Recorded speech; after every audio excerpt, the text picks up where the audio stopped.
দাউদ নবীর কাছে একটা বুড়ি মা এসে কান্দে, আর কই নবী গো নবী, আমার সন্তানগুলো ক্ষুধার যন্ত্রণায় কান্নাকাটি করে, আমার বড় সন্তানটা কান্দে, আমার ছোট সন্তানটা কান্দে, সন্তানের চোখের পানি দেখলে আমি মা সইতে পারি না।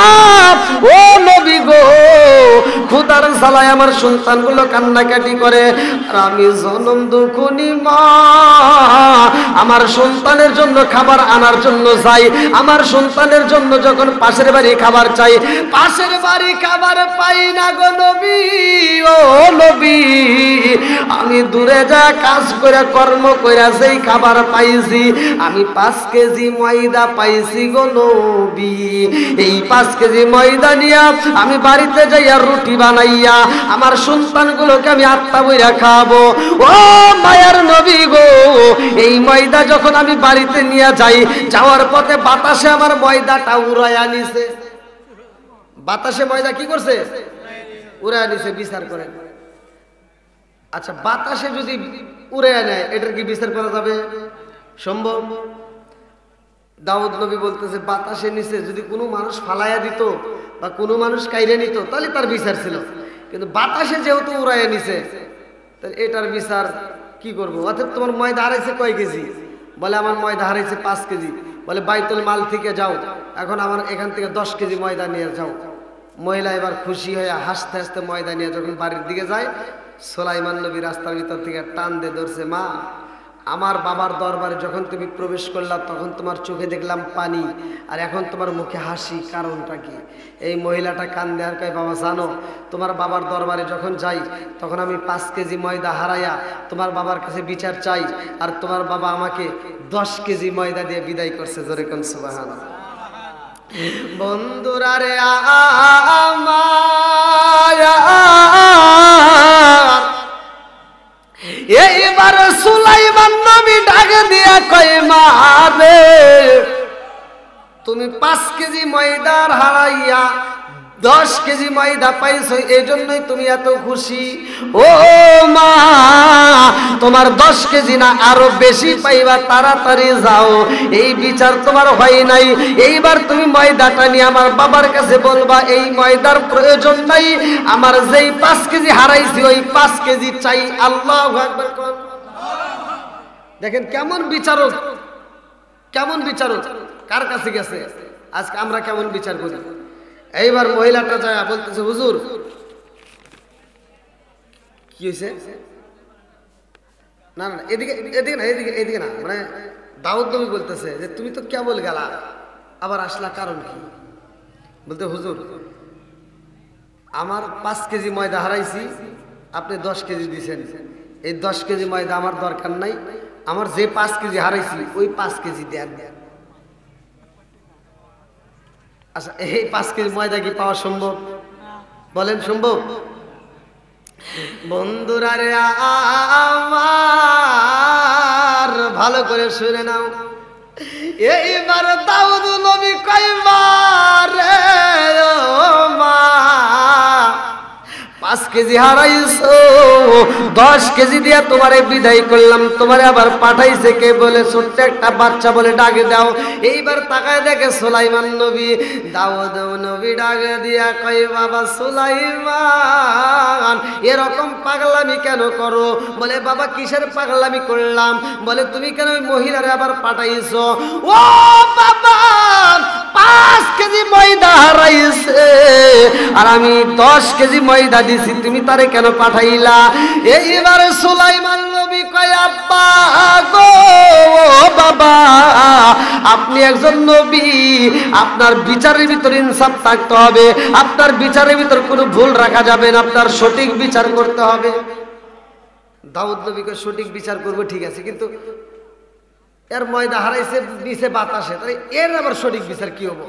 বলতেছে, আব্বা আপনি একজন নবী, আর আপনি যেহেতু নবী আপনি আল্লাহর কাছে বলবেন যে ময়দা কেন উড়াইছে, আমি বাতাসের সাথে কথা বলতে চাই। আল্লাহু আকবার। কার সাথে কথা বলবে? জোরে কোন, কার সাথে?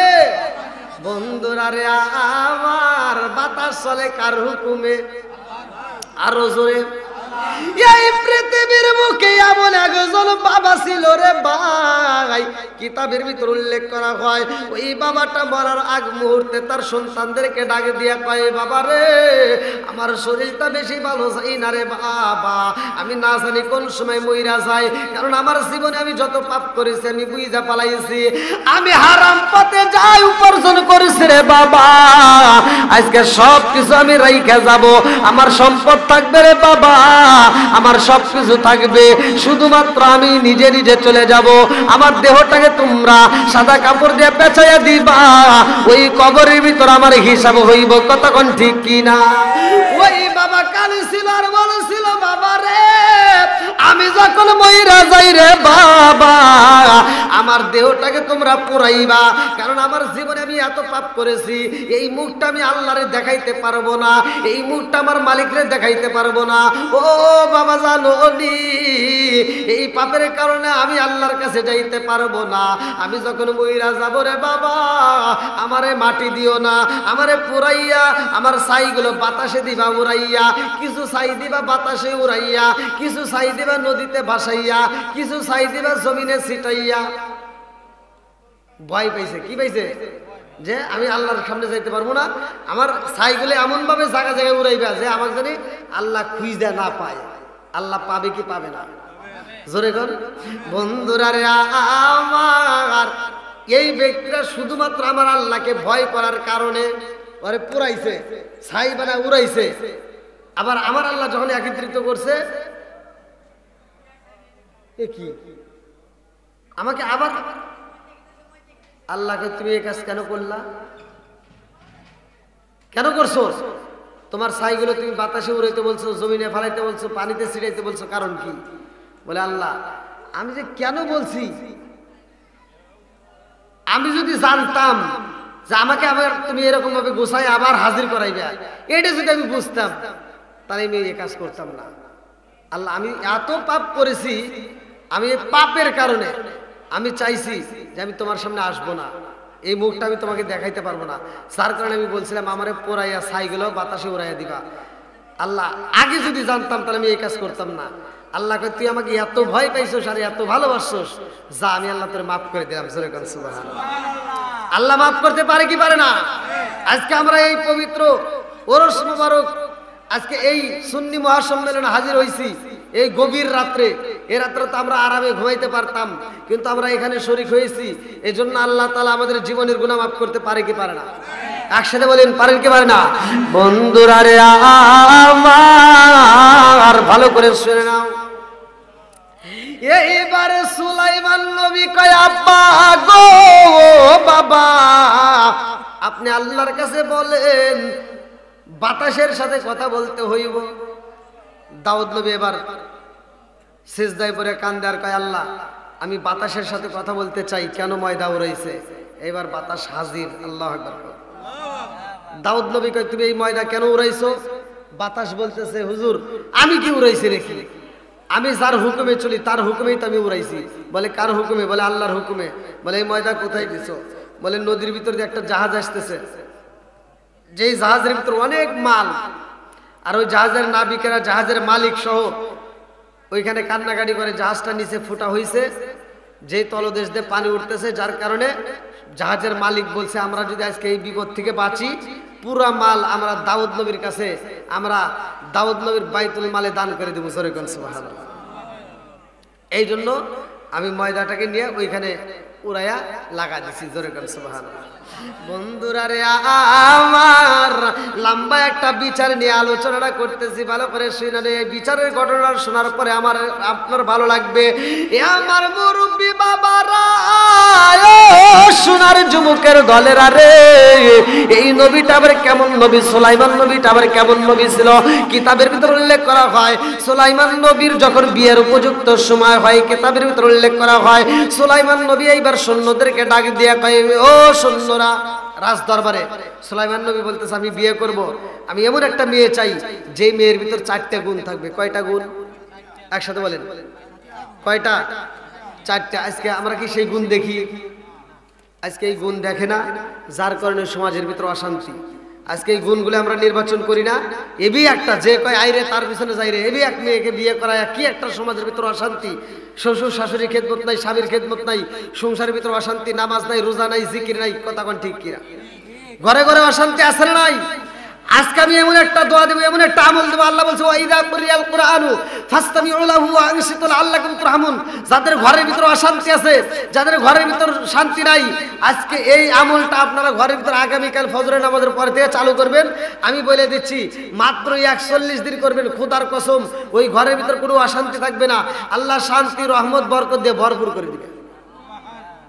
তো দাউদ নবী বলতেছে 4টা গুণ লাগবে। কয়টা গুণ? 4টে গুণের ভিতর ভালো করে শুনুন। একটা হলো মেয়ে সুন্দর হতে হবে, মেয়ে সুন্দর, মেয়ে পরেশগার হবে, মেয়ে আমলদার হতে হবে, মেয়ে পর্দায় থাকতে হবে, মেয়ে যেন আমানতের খেয়ানত করে না। জোরে কোন সুবহানাল্লাহ। 4টে গুণ। এখন কি আমরা এই গুণগুলো দেখি? এই গুণগুলো আছে? আগেকার সময় মুরব্বীরা মেয়ে দেখতে গেলে নির্বাচন করছে, মেয়ে কেমন, মেয়ের মা কেমন, আবার এই মেয়ের নানি কেমন, কথা কোন ঠিক কিনা? এই মুরব্বীরা এটা যাচাই করে নাই? যাচাই করছে। এখনকার এই যাচাই আছে? হ্যাঁ, এই যে মুরব্বী বুঝতে পারছে, ভালো করে শুনুন, গভীর মনোযোগ। আর কিছু হোক বা না হোক, এই ওয়াজটা বাড়িতে নিয়ে যা আমল করবেন, দেখবেন সংসারের ভিতরে আল্লাহ শান্তি দিবে। এবার 4টে গুণের কথা বলছে। 4টে গুণ কার ভিতর আছে? নির্বাচন করে করে পায় না।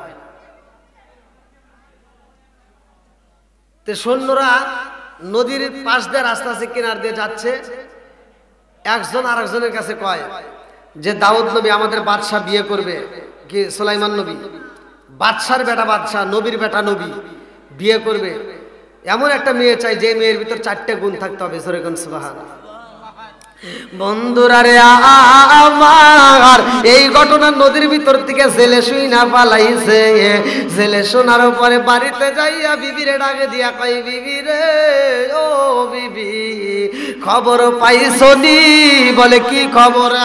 এইবার জেলে কই, বিবি রে ও বিবি, আমাদের এলাকার রাজ্যের বাদশাহ, যেই বাদশাহ বিয়ে করবে এমন একটা মেয়ে চাই যে মেয়ের ভিতর 4টে গুণ থাকবে। ও বিবি রে, আমারও ঘরের ভিতর একটা মেয়ে আছে রে বিবি, আমার মেয়েটার ভিতরও তো 4টে গুণ আছে, শুধুমাত্র বংশগত দিক থেকে আমরা হইলাম ছেলে, আমার মেয়ে হলো ছেলের মেয়ে, আমার মেয়ে কি তাই বাদশা বিয়ে করবো? তা তো হতে পারে না। ও বিবি জানো শুনি, আমার মেয়েটারে যদি নবীর সাথে বিয়ে দিতে পারতাম, আমার জীবনটা ধন্য হইতো। জোরে জোরে কন্যা সুবহানাল্লাহ। এইবারে ছেলের মেয়ে ঘরে থেকে শুই না পালাইছে। এই মেয়েটা ঘরে থেকে শুই না রে ভাই, চোখের পানি পালাইয়া কান্দে আর কয়, আল্লাহ আমার বাবা এমন একটা ছেলের কথা বলল, এমন একটা বাদশার কথা বলল, এমন একজন নবীর কথা বলল, যেই নবীটা বিয়ে করবে, যেই বাদশা বিয়ে করবে, এমন একটা মেয়ে চাই যে মেয়েটার ভিতরে 4টে গুণ থাকতে হইব। আমার ভিতরও তো 4টে গুণ আছে।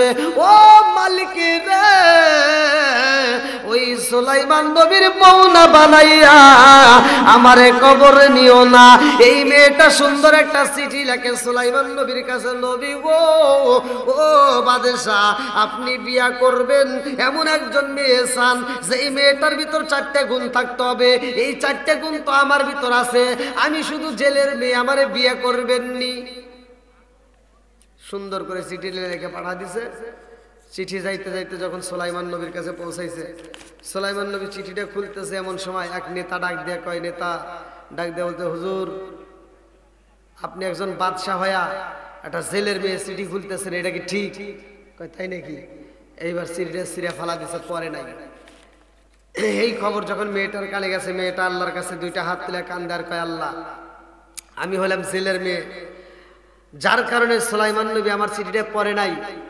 আল্লাহ এই মুহূর্তে আমি যদি জেলের মেয়ে না হইতাম, নিশ্চয় আমার চিঠিটা সে পড়তো, আমারে বিয়ে করতো। আমার ভিতর 4টে গুণী আছে, অথচ আমার চিঠিটা পড়লো না। আল্লাহ তুমি তো সুলাইমান নবীরে বাদশা বানাইছো, তুমি তো তারে নবী বানাইছো, আর আমারেও তুমি জেলের মেয়ে বানাইছো, মালিক তুমি একজনই। কথা কোন ঠিক কিনা?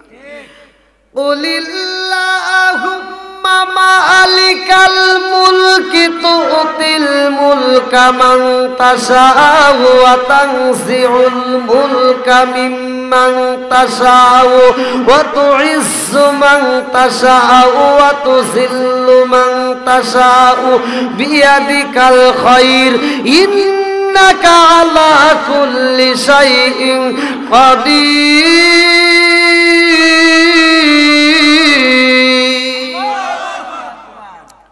রাজত্ব দান করে কে?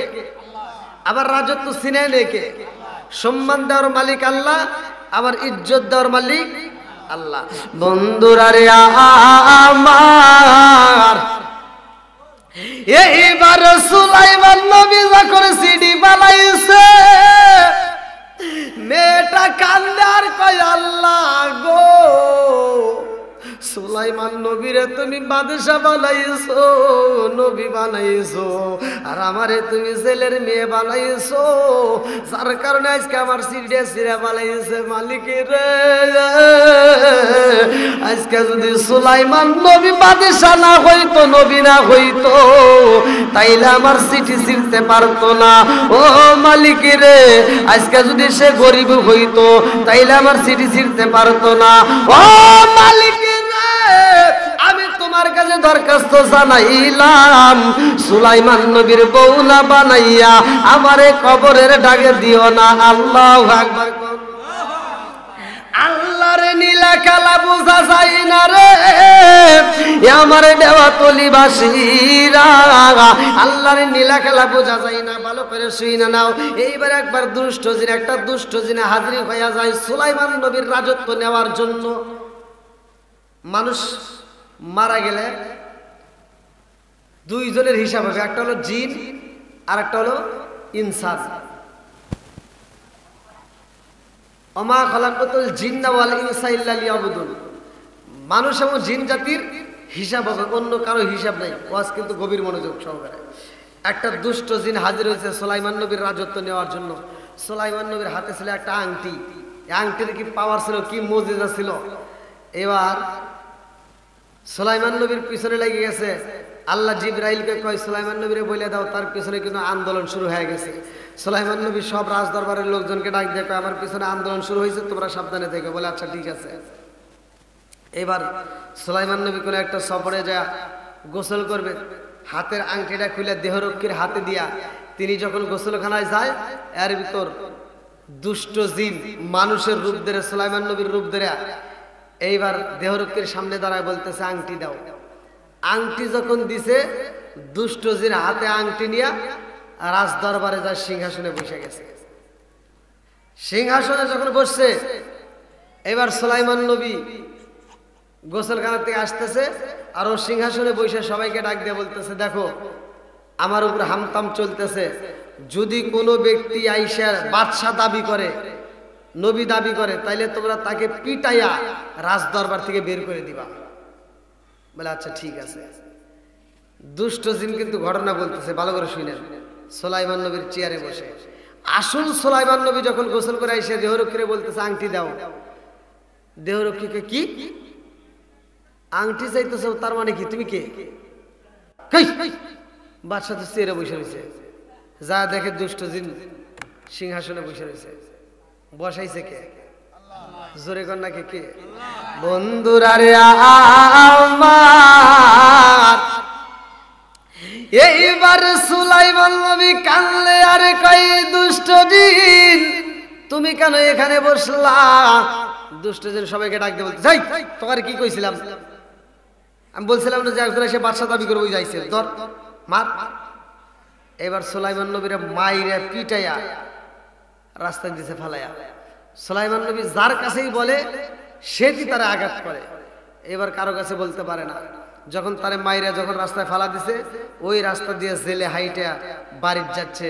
এইবার জেলে তারে ধৈর্য বাড়িতে নিয়ে সুন্দর করে সেবা যত্ন করে সুস্থ করে তুলছে। সুলাইমান নবীর ডাকে দিয়া কই বাবা রে কই যাইবা, তোমার বাড়ি কই, তোমার নাম কি, কোথায় যাইবা, যাবার মতো কি আর জায়গা আছে? সুলাইমান নবী কান্দার কয় আল্লাহ আমি এখন জেলেরে কেমনে বুঝাবো আমার যাওয়ার মতো কোনো জায়গা নাই কথা কোন ঠিক কিনা আমি কি করিব কোথায় যাব কার ছায়ায় দাঁড়াই আমি কি করিব কোথায় যাব কার ছায়ায় দাঁড়াই প্রাণের নবীজি রে আর ভরসা নাই দয়াল নবীজি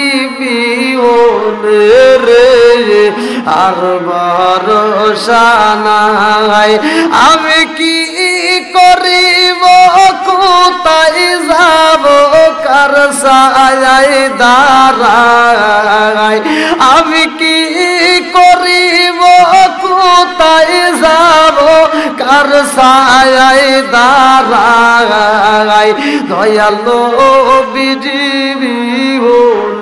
রে আর ভরসা নাই দিনে দিনে সোনার দেহ পুইরা হইল সাই আমি অসময় নিদানের কালে অসময় নিদানের কালে কার ছায়ায় দাঁড়াই প্রাণের নবীজি রে আর ভরসা নাই দয়াল নবীজি রে আর ভরসা নাই এইবার জেলে ডাক দিয়া কই বাবা তুমি যদি কোথাও না যাও রে বাবা আমার সাথে নদীতে যাইয়া মাছ মারতে পারবা ও বাবা গো আমার সাথে যদি মাছ মারতে পারো তোমাকে আমি প্রতি মাসে মাসে বেতন দেব এইবার সুলাইমান নবী মনের ভিতর কল্পনা জল্পনা করে আল্লাহ রাজ দরবারের ভিতরে তো আমি ঢুকতে পারি না আমারে ঢুকতে দেয় না ও মালিক রে আমি যার কাছে পরিচয় দেই সেটি আমায় কষ্ট দেয় আজকে আমি এই জেলের বাড়িতে থাইকা যদি আমি নদীতে মাছ মারতে পারি তবুও তো একটু সময় কাটানো যায় তবুও তো তার পিছনে একটু সময় দেওয়া যায় এইবার সুলাইমান নবী মাছ মারতে যাই রে যে ছিল বাদশাহ আমার আল্লাহর নীলাখেলা বোঝা যায় না এইবার সে হয়ে গেছে জেলে বানাইছে কে সকালবেলা ধনী বিকেলবেলা ফকির বানাই কে সবকিছুর কথা কি আপনারা বুঝতেছেন নাকি কষ্ট পাইতেছেন আম্মা সাল্লি আলা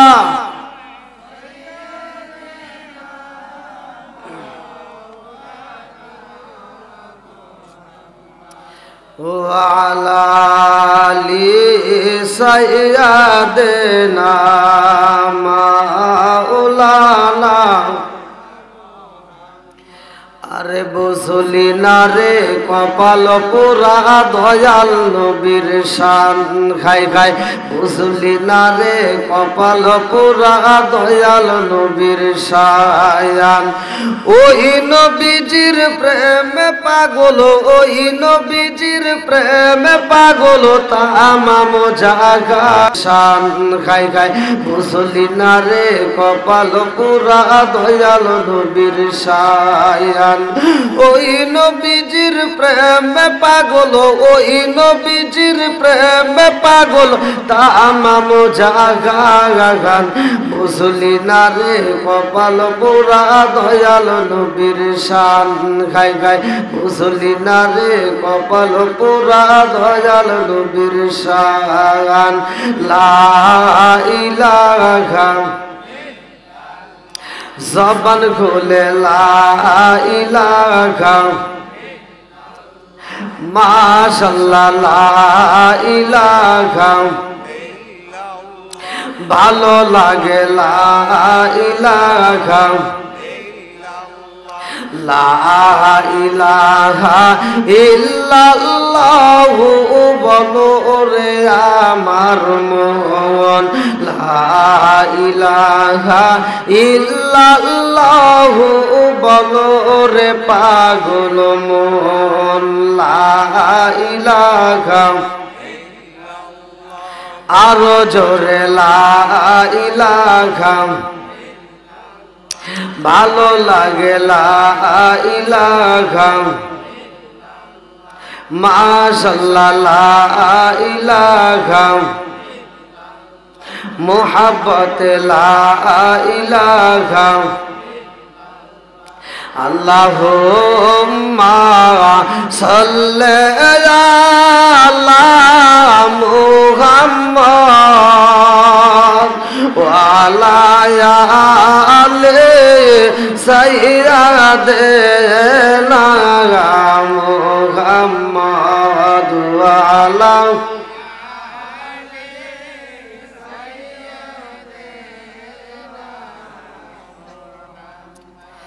ভুলি না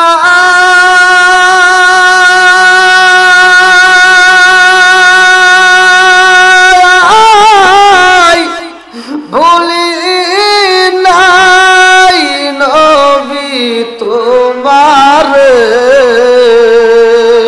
তুমিও না বইলার যায়ো আমারে আল্লাহুম্মা সাল্লি আলা মুহাম্মাদ ওয়া আলা আলি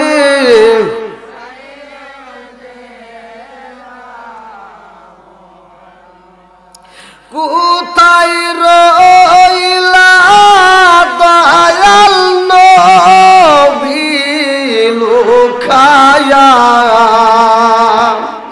কোথায় রইলা প্রাণের নবী লুকাইয়া, দেখা দাও গো স্বপ্ন যুগে আসিয়া, আল্লাহুম্মা সাল্লি আলা মুহাম্মাদ ওয়া আলা আলি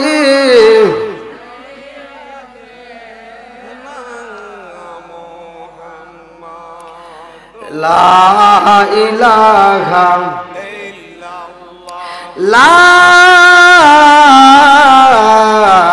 ইলাহা ইল্লাল্লাহু মুহাম্মাদুর রাসূলুল্লাহ সাল্লাল্লাহু আলাইহি ওয়াসাল্লাম। নাহমাদুল্লাহ হামদা শাকিরিন ওয়া সাল্লাল্লাহু আলা নাবিয়িল উম্মি ওয়া আলা আলিহি ওয়া আসহাবিহি আজমাইন বা'দা।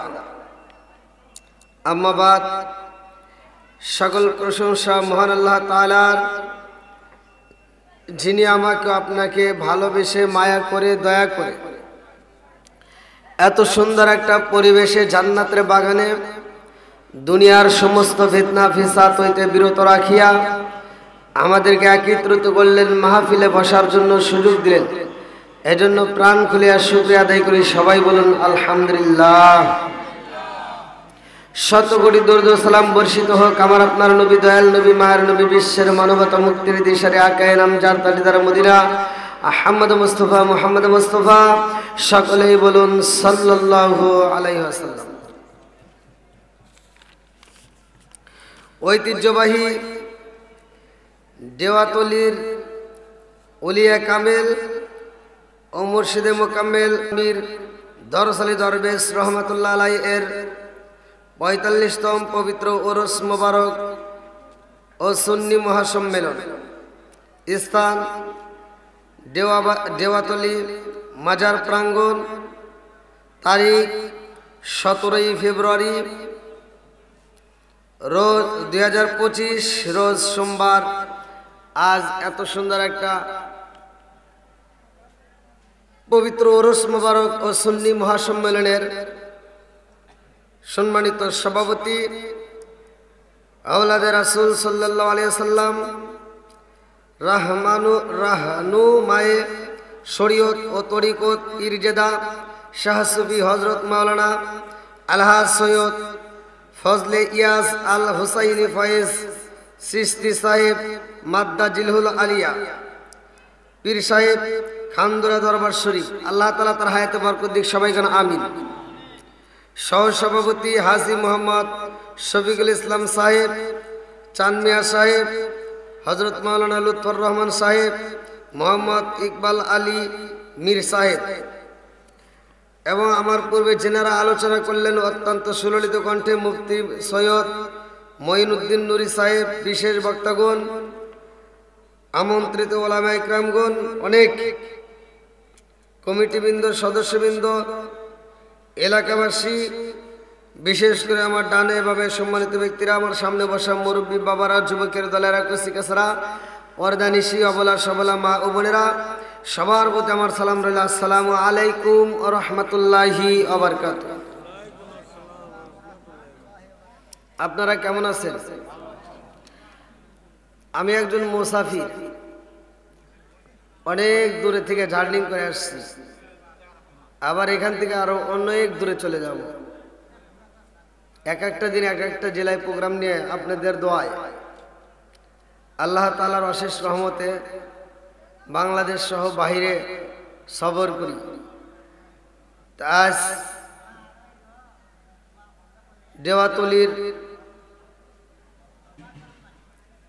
ওলিয়ে কামেল ও মোকাম্মেল হযরত মাওলানা মীর দরস আলী দরবেশ রহমাতুল্লাহ আলাইহি এর পবিত্র ওরস মোবারক ও সুন্নি মহাসম্মেলনের কমিটিবৃন্দ, সদস্যবৃন্দ, এলাকাবাসী,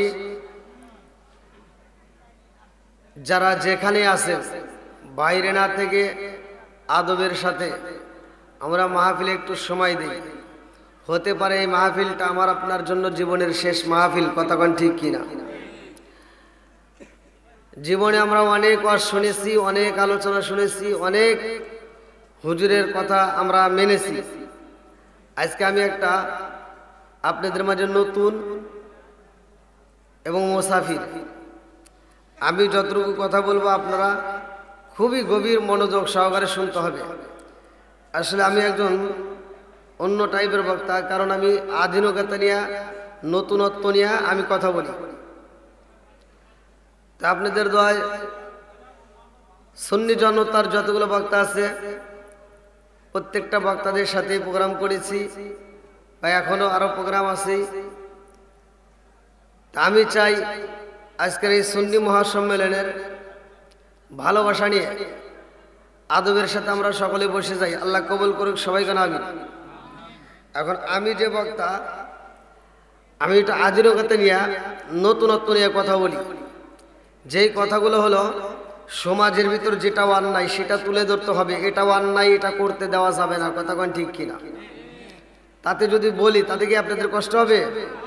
সুদের বিরুদ্ধে বলা যাবে, ঘুষের বিরুদ্ধে বলা যাবে, নাকি কষ্ট পাবেন আপনারা? আচ্ছা, এবার আমি চাই, আমি এক নম্বরে আপনাদের মাঝে স্টেজে এসে সালাম দিছি। কি দিছিলাম? সালাম। আমি সালাম দিলাম আসসালামু আলাইকুম, আর আপনারা উত্তর দিলেন কয়েকজন, সবাই কিন্তু উত্তর দেয় নাই। আমি কিন্তু আপনাদের মুখের দিকে তাকানো, সবাই উত্তর দিতে পারে নাই। কেউ কেউ মনে মনে দিছে, কেউ বা ঠোঁটটা নাড়াইছে, কেউ বা নাড়াই নেই, কেউ উত্তরই দেয় নাই, শুনেও না শোনার বাম করছে, কথা কোন ঠিক কিনা? আল মুসলিম ও আখুল মুসলিম, মুসলমান মুসলমান ভাই ভাই, এদের ভিতর কোনো দ্বন্দ্ব নাই। আপনাদের সাথে কি আমার কোনো দ্বন্দ্ব আছে? তাহলে এই মুসলমান মুসলমানের ভিতর 6টা হক আছে। কয়টা হক? একসাথে বলেন, কয়টা? 6টা হকের মধ্যে একটা হলো এক মুসলমান আর এক মুসলমানকে সালাম আদান প্রদান করবে, কথা কোন ঠিক কিনা? এই সালাম দিলাম, সালাম চলে দুই জায়গায়, একটা হলো মৃতদের আর একটা হলো জীবিতদের। মৃতদেরকে সালাম দিলে সালামের উত্তর পাওয়া যায়, জীবিতদেরকে সালাম দিলে সালামের উত্তর পাওয়া যায়, কথা কোন ঠিক কিনা? এখন আমি আপনাদের ভুলের কথা বলতেছি না, আপনারা মনে কিছু নেবেন না। আমরা রাস্তাঘাটে চলি, রাস্তাঘাটে দেখি মুরব্বীদেরকে সালাম দিই আসসালামু আলাইকুম, মুরব্বী উত্তর দেয়। আচ্ছা, এটা কি উত্তর হইল? কোন আওয়াজ দিয়ে বলেন, কথা বলেন। আমার ভাষা কি বুঝতেছেন? আবার কিছু পোলাবান, যুবক পোলাবান, আগেকার যুবক পোলাবান আমরা দেখছি রাস্তাঘাটে হুজুর দেখলে, মুরব্বীদেরকে দেখলে সালাম দিছে, কথা বল।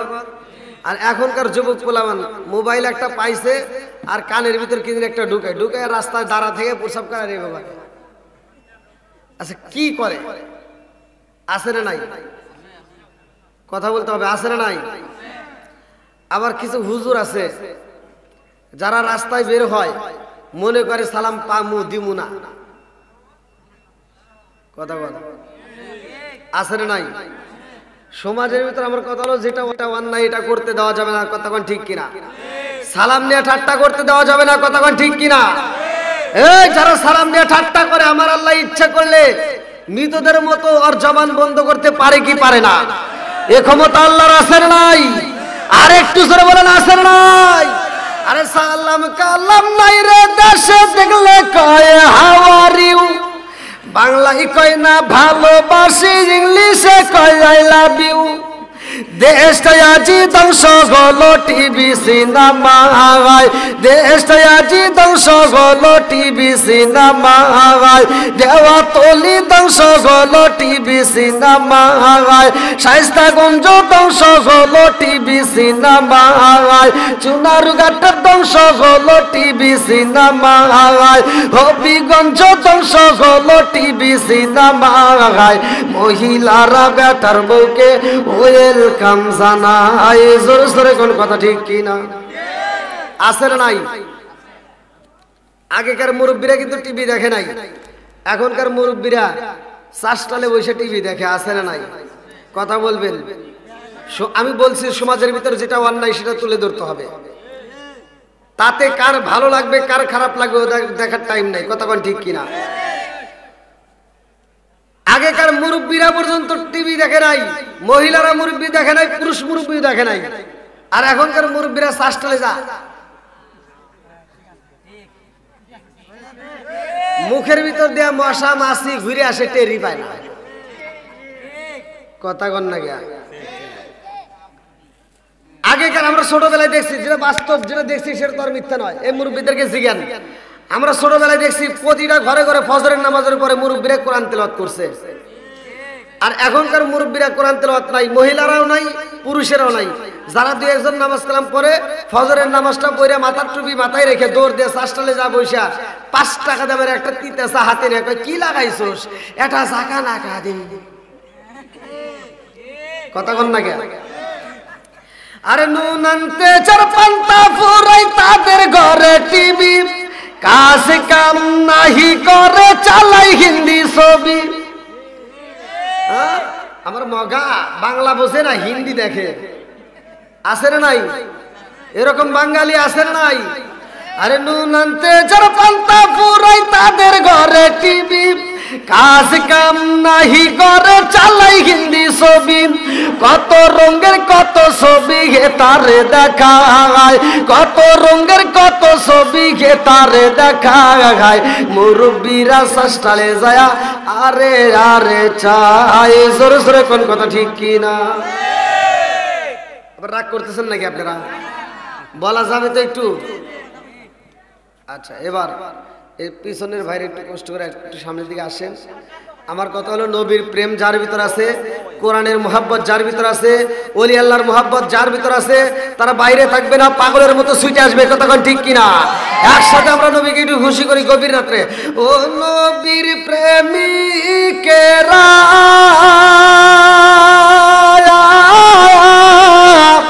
আরে দিশাহারা মরণের ভয়, প্রেম তো কি একটা ঘোড়ার পাখা। দেখেন ছোট্ট মেয়ের কি মেধা আল্লাহ দিছে। আল্লাহ কেন এই ছোট্ট মেয়েকে আমার নবীর সাথে বিয়ের জন্য প্রস্তাব দিছে আমরা অনেকেই বুঝি না, কথা কোন ঠিক কিনা? ভালো করে গভীর মনোযোগ সহকারে বন্ধুরা রে, আমার নবী কয় আয়েশা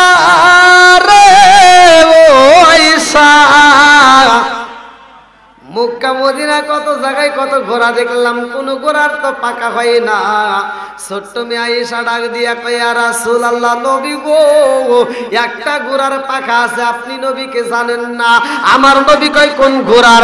ছোট্ট মেয়ে আম্মা জান আয়েশা সিদ্দিকা রাদিয়াল্লাহু আনহা কয়, ইয়া রাসূলুল্লাহ, নবী গো, ও মায়ার নবীজি, এই পৃথিবীতে এমন একটা নবী ছিল, যার বাবা ছিল নবী, সেও ছিল নবী, যার বাবা ছিল বাদশা, সেও ছিল বাদশা। ওই নবীর নাম কি জানেননি? ওই নবীর নাম হইল সুলাইমান নবী।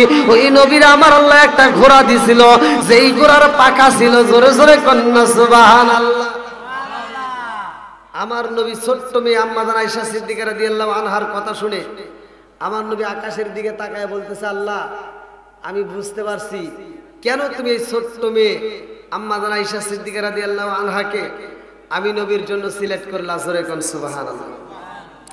বন্ধুরা রে আমার, এ আমার মুরব্বী বাবারা, ভালো করে আওয়াজটা শুনে নাও, গভীর মনোযোগ সহকারে।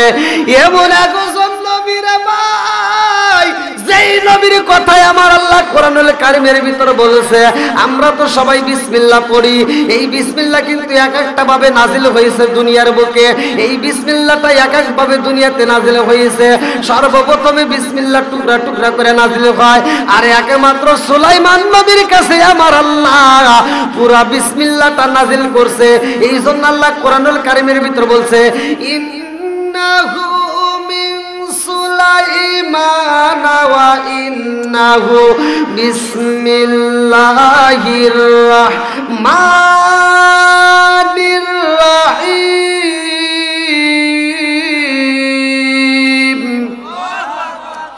আমার আল্লাহ সূরার ভিতরে উল্লেখ করে দিয়েছে রে, এই বিসমিল্লাহটা পুরা নাজিল করছে, ভালো করে শুনে নাও। সুলাইমান নবীর নামটা উল্লেখ করা আছে। এই সুলাইমান নবীর একটা ঘটনাটা ভালো করে শুনে নাই রে বন্ধু। তার বাপটা এমন একটা বাবা ছিল রে ভাই, যার বিচার দেখে আমার আল্লাহ খুশি হইয়া, যার বিচারের কথা আমার আল্লাহ কোরআনুল কারীমের ভিতর উল্লেখ করে দিছে। আমার আল্লাহ এই জন্য কোরআনুল কারীমের ভিতর দাউদ নবীর বিচারের কথা বইলা দিছে রে ভাই। তামাম পৃথিবীর মানুষ দাউদ নবীর বিচারের কথা শুনবে, তারা এই ঘটনা পড়ার পরে সঠিক বিচার দুনিয়াতে করবে। কথা কোন ঠিক কিনা?